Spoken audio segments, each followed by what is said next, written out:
F1 the movie is one of the most frustrating films I have seen this year because I think it is so close to being something great. And not in the sense that it's a 4.5 stars, almost a 5 star, but because it's not really a good movie. But if you were to change just a couple things, I think there's a lot of potential here. Most of that might be due to my own expectations. This is directed by Joseph Kosinski, whose last film was Top Gun Maverick, a film I really enjoyed and was successful on multiple levels, both as a summer blockbuster, but also great critical acclaim. And then Steven Spielberg cites this as saving the movie industry. And I'm not going to be the one who argues against him. But this is a sports drama film that follows the world of Formula One, a world that admittedly I know nothing about. So any critique I have of this film, I'm trying to remove that element of it. Although from what I hear from people who do enjoy this sport, I think the reactions to this film are also mixed. But it stars Brad Pitt as a veteran to this sport, returning once again to help the next generation of racers try to win a single race. And already, if you're thinking that thematically feels a lot like Top Gun Maverick, you would be correct. And so not just did we take the cameras that we had on planes and now put them in a race car, we also have this similar theme of this elder professional trying to teach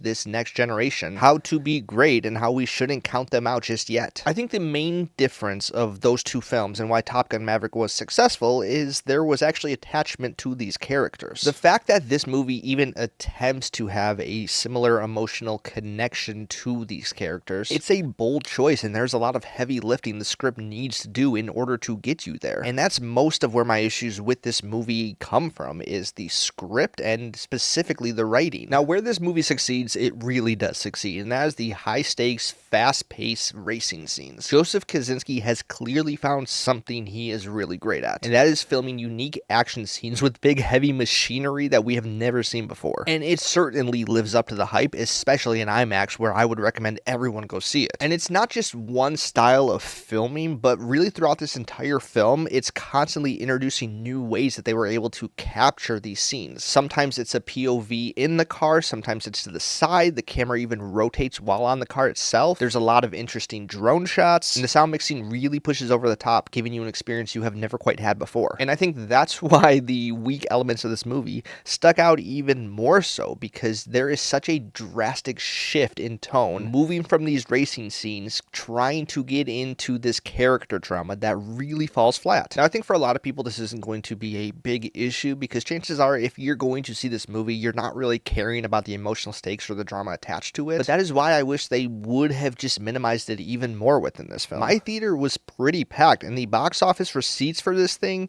are rather successful. So people are going out to see this original story. Maybe it's because they're fans of Formula One, maybe they're aware of the reputation Joseph Kosinski has, maybe it's just the Brad Pitt effect of it all. But either way, the word of mouth on this thing is pretty great, and I think most of the expectations going into this will be delivered. The length on it, though, is definitely a bit of an issue. It comes in at about 2.5 hours, and I think a lot of it is just due to the amount of racing scenes they have filmed. It's really hard to justify cutting any single one of them because, like I said, every single one is really spectacular. But that's another reason I wish they would have stripped back just a little bit of the story elements, because even looking at it as a whole, it's really hard to tell what the purpose of this movie was. You have Brad Pitt as this semi-retired racer coming into the team that's already led by a character played by Damson Idris, and so much of the conflict is quite obvious. He feels threatened by this older racer. He thinks he is too old to do what it takes to win this race, and Brad Pitt feels rather similar. And I'm not at all saying this has to be a novel concept of character dynamics. I think it's perfectly fine when you have a formula and stick to it, but when you have such a tried and true formula, I don't think it's as necessary to over communicate what the stakes are. I think this film could have trusted its audience a little bit more rather than the lengthy exposition, because it just takes several extra steps to get you where you already thought we were going. I think a lot of people are going to write this off as just a dad movie, one that follows the formula, follows the beats, and I would push back on that a little bit, because honestly, I kind of wish this would have been more formulaic. I think where this movie tries to push the boundaries of the tropes that many films in similar genres have, that's where it falls rather flat. But even after all saying that, the reviews on this are still pretty good, and people have a genuinely good time with it. So I may be in the minority for having all these complaints with it, but even with all those complaints, this is still one of the better experiences in theaters I had this year, and I am all on board to see whatever Joseph Kosinski decides to direct next. So those are some of my thoughts on F1. I would love to hear yours if you have seen it. So if you've seen it, please comment below, and I will see you next time.